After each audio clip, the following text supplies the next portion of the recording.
Hello and welcome to The Explainer. Today, we're going to tackle a really big idea, basically how language works, but we're going to do it by looking at one of the simplest words you can think of. Yep, we're diving deep into the word white to uncover the surprising complexity hiding inside. But let's start with a question. What if you could say pretty much anything you wanted to in English, but you could only use a list of 850 words? Sounds kind of impossible, doesn't it? Well, believe it or not, it's a real concept. And that's exactly where our word for this explainer comes in. According to our source, the Simple English Wiktionary, white is one of those 850 essential words. It's part of this core vocabulary that was literally designed to build bridges between people who speak different languages. So, let's talk a little more about this idea of basic English. It was actually created to be a sort of international go-between language, just a core set of words you could use to get across really complex ideas in a simple, direct way. The goal was never to replace English, but to offer up this powerful toolkit for everyone to use. But the importance of the word white doesn't even stop there. Our source also points out that it's one of the 1,000 most common headwords in the entire English language. So it's not just on some special basic list. It is truly fundamental to how we speak every day. And just so we're all on the same page, what's a headword?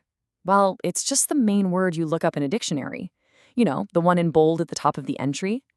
Being in the top 1,000 means white is one of the most looked up, most defined, most used words out there. Okay, so we've established that white is both basic and super common. But how simple is it really? Let's start breaking it down and see all the different jobs this one little word can do. First off, white can be a noun. A noun, is a word that names something. But what's so fascinating is that even just as a noun, white has multiple, completely different meanings. I mean, just look at this slide. This is where it gets really interesting. It can be an abstract idea like the color white. It can be a very specific physical thing, the part of an egg. And it can be a descriptor for a person. 3 totally different concepts, all wrapped up in the exact same noun. But believe it or not, that's just half the story. The word white doesn't just name things, it also describes them. So let's move on to its other big job, being an adjective. Right. As an adjective, white gives other words more detail. It adds a quality. You don't just have a shirt, you have a white shirt. It's a descriptor, and this is where we start to see the word itself physically change form. And this table here illustrates it perfectly. The word isn't static. It can be used to compare things. One cloud can be whiter than another, and one sheet of paper can be the whitest of them all. The key thing here is that even a simple word like this has its own internal grammar, its own set of rules. Okay, so we've seen it work as a noun and as an adjective. Now let's zoom out a bit and see where white fits into the category it's most famous for, the world of color. So here, our source just lists white, along with a bunch of other common colors. And seeing it in this group, it really grounds the word, It's part of this fundamental palette we use every single day to make sense of the world we see. It's a true cornerstone of how we talk about our reality. So, what's the big takeaway from this deep dive into just one word?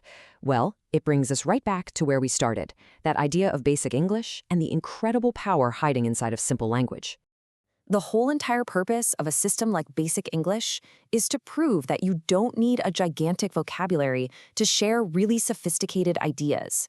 If you can master the core words like whites that are flexible and have layers, you can build a rock-solid foundation for clear, powerful communication. And that's really it. That's the main idea. We took one basic word and saw that it can be 3 different nouns and a whole family of adjectives. It's a color, an object, a descriptor. These so-called simple words, they're not simple at all. They are dense, powerful workhorse building blocks for how we connect with each other. So I'll just leave you with this thought. If a single word from an 850-word list has this much meaning and nuance packed inside it, just imagine what's going on underneath the surface of all the conversations we have every single day. What other simple words are doing all this incredible work without us even noticing?